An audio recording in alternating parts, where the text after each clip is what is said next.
Hello expats and future expats. In this video series I'm going to go over some tools that will help expats. Depending on your situation, different tools will be better for different people and different uses. So they may not all apply to you, but I'm going to go over some privacy concerns that some expats are having when their videos are going viral on YouTube. They get really excited. They have many followers and they see the money coming in, they're making their passive income, and all of this is very good. But what comes with fame is sometimes not always the thing that we want. Such as invasion of privacy and people finding your contact information in your personal Skype account, and you'll be sleeping in bed at 2 a.m. in the morning and someone that you don't even know will be calling you on Skype or sending you messages or texting your cell phone, and you've never spoken to these people before in your life. You may be thinking to yourself, I wish that there was some alternative, some way that I can give out my phone number and not have to worry about so many people calling me that I don't know. Well, that's what this video is going to be about. I'm going to go over a tool that's very useful. It will give you the ability to have a second phone number that's not really tied to your identity, and it's free. It will forward to whichever cell phone number, or maybe you have a Magic Jack or something else, voice over IP line, and you're living abroad, so you need a way for people to contact you. And the most popular way to contact someone, especially from our family, is a 10-digit phone number. This is just something that we're used to. Now this tool that I'm going to tell you about is pretty popular, and it will give you the ability to block numbers that are not yet on your contact list. So let's say you only want to talk to grandma and your brother, a few other people in your family. Well, you add all those people to your contact list, and you can set it in the settings to automatically allow those people to contact you. And there's also another setting that you can block unknown callers. So if they're not in your contact list, they will be blocked. In that option, you can actually enable a feature that sends them to an error message that says, we're sorry, this number has been disconnected and is no longer in service. And once they hear that, they'll stop calling the number because they'll actually think that the number is not in service, so it basically tricks them. And this is really good for, giving out to people online, or if the number actually does get out. Or if you do want to give it to people that you know online, but you don't want people not on your list to contact you, you can use it for that as well. And if you have multiple phone numbers, you can obviously set up multiple accounts to do that. You could have two numbers pointing to two different cell phones, or maybe one cell phone and a Magic Jack, and so on and so forth. Let's say you do add someone to your contact list and then later call you too much and you're too busy and you're trying to make money, or you're trying to travel but they're contacting you too often, and you want to just go ahead and block them, maybe for temporarily or maybe permanently. You can block them in the settings. You add the number to your contact list. If it's not already there, you add the number to your contact list and then you block them. And then they will get the error message, this number has been disconnected, and they'll think, oh wow, my friend or this person that I've been in contact with must have changed their phone number, so I'm going to go ahead and delete this phone number from my phone. And you won't have to worry about them calling you anymore. And there's a few more other features that are very useful because it does have a web panel, so you can access your voicemail from a web panel, and also your contact information, your contacts, address book. And it does have a text message feature, so you can actually receive text messages, because not everyone leaves voicemails. In this day and age, voicemail is something that's kind of becoming obsolete now with text messages and email and everything.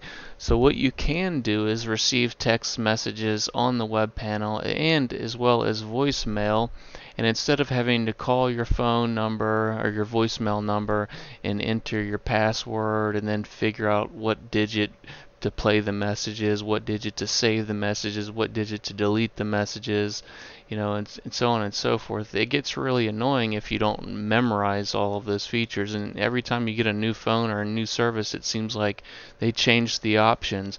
One service, delete message will be 3, and then the next service, delete message will be 2, and when you hit 3, it saves the messages. So it gets confusing, and it's really annoying to a lot of people. So with web panel access, it's so much better because you can listen to the message right on the web panel on your computer, or possibly on your Android phone or iPhone. I believe they do have apps for that. But you can listen to it on the web panel, and if you don't like what you're hearing, or if they're not saying anything important, you can pause it or stop it and shut it off and go to the next message, and you don't have to skip it and go to the next message on your phone by pushing buttons on your phone. You don't have to worry about that, so it's much easier. So if you're interested in setting this up, you just go to voice.google.com, and it's a Google Voice number, and they will actually link it to your Google account. So if you have a Gmail account, you can link it. And if you don't want to link it to your regular account, you can set up a new Gmail account and create a number through Google Voice, and maybe you just want to test it out and see how it works, and you're not sure if you really want to link it and you just want to test it out for a while. You can test it out and forward it to your Magic Jack and see how it works for you.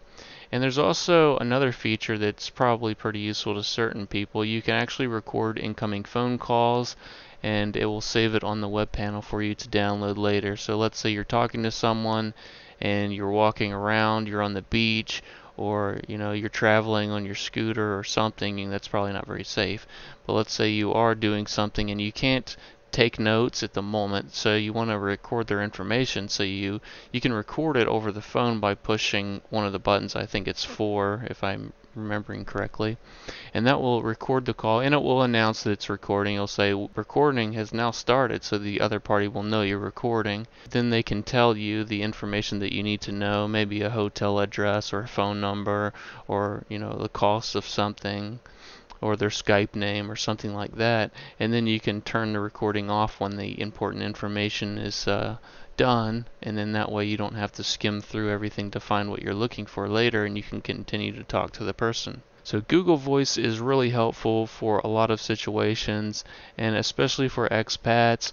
You can put all your contact numbers in there, and it makes a really nice web panel access for your text messages and voicemails, and it has the ability to block numbers. Another useful feature is the ability to schedule when you want to actually receive phone calls. So let's say your sleep schedule is different or your work schedule is different. You can actually set up when you want to receive calls from your Google Voice number and when you don't want to receive calls. That way you won't have to worry about people calling you when you're sleeping, but you can still leave your phone on with your regular phone number, so that if there is an emergency, your relatives or your parents or your grandmother or your brother and sister can still call you if there is an emergency, and they can wake you up. Whereas the people that you don't want them to have the ability to call you and wake you up or interrupt you when you're working, you can give them your Google Voice phone number. A problem with living abroad is if you keep changing locations, you may have to switch cell phone providers. If you change your mind and you want to live in Taiwan for a little while, or you want to live in Thailand or Cambodia, you may have to get a different cell phone number. Problem with that is you give your cell phone number to all of your friends or contacts, and they call you and your number is disconnected, and they don't have your new number unless you email it to everyone or contact them in other methods, and that can be a real pain. And that's another good thing about having a Google Voice number, because it's tied to your account, and even if you don't have it forwarded to your phone number, you can always check your email online to that number, and you can check your text messages and all of that, and hopefully you can forward it to any of your cell phone numbers. So if you're moving from country to country and you get different cell phone service, hopefully you can forward it to that. If not, you still have the ability to check it on the web panel and to also text them your new phone number. So these features are really useful for expats, and I hope you enjoyed this video. If you do enjoy my videos, go ahead and give it a thumbs up and subscribe for more videos. That's how I know that people are interested in my content. The more subscribers and likes that I get, the more videos I want to create. So I do want to go over some more tools and useful things in future videos, and probably turn this into a series. So stay tuned and subscribe and thumbs up, and I'll see you next time.